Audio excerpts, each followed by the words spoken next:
Barry, it was a breathless grandstand finish, but in the end, not to be. Do you think the Shots deserved the point from that? Yeah, with the second half performance, I thought the first half we've had a couple of long range efforts, but our defending was, it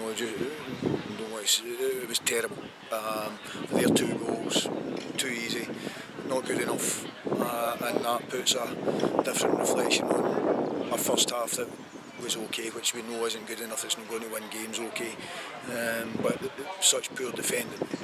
You'll never win games with that defending, and it's not something we felt we've defended relatively well in recent games, but that was just poor defending today. There wasn't that much in the first half, apart from, as you say, the 2 moments where Woking scored. No, nothing in the game, but if you can't, defend, a winger, and you can't defend the cross, and then the second goal, I think it was 3 of them could have scored, just by poor communication across the back line, something that we work on week in, week out in training.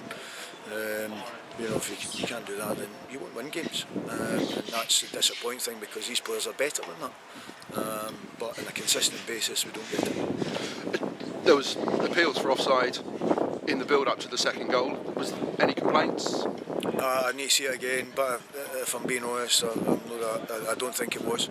I think Sean McGinty plays him on, but why we're trying to play offside there, I've no idea. I've never been told to play offside, so I've no idea why they decided today they were going to play 30 yards for the own goal.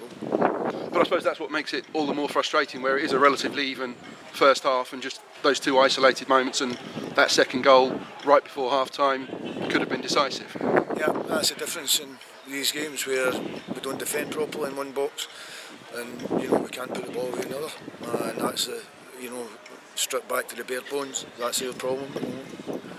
But it was good to have Reece Brown back, and he made an impact when he came on as a second half sub, and his goal sparked a real grandstand finish.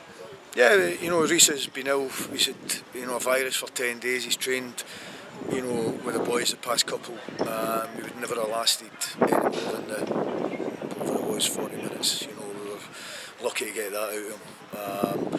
But he also had an impact. We know what Reece is capable of. And he's put himself in line to start next week. And then, in injury time, Charlie Walker hits the bar. I suppose that's the game. It's the fine margins, inches away from rescuing a valuable and impressive point. Yeah, but in training I'd have put my money on Charlie doing that. But the pressure of the game, he leans back slightly, hits the bar. But I'd put my money on him. If that happened 9 times out of 10, I'd take him to hit the target and hit the score. But that's the way things are falling for us at the moment.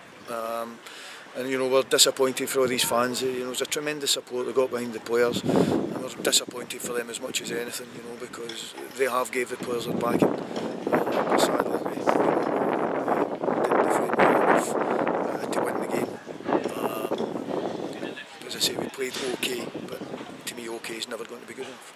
And you named an unchanged team, an unchanged starting 11 from Eastleigh. The team showed great spirit down there. Do you think in the second half particularly, they showed similar fighting qualities? Yeah, we at 2-0 down, we could easily have buckled, but they showed, great spirit to come back and get themselves back into the game with a lot of attack in the second half.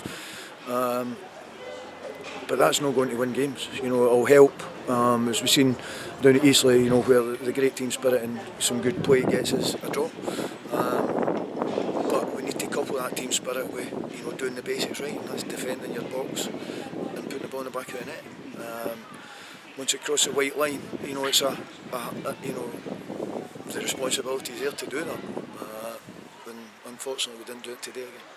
But I suppose the cliche goes, lots of positives to take from it into Chester next weekend. I find it hard to take the positives at the moment, because we've just been beat by our local rivals, and I hate defeat, especially in a derby. So it's hard to, maybe in the next couple of days I'll look back at the video and see the positives and the team spirit and in the second half. But at the moment I'm finding it hard, just because I'm so disappointed.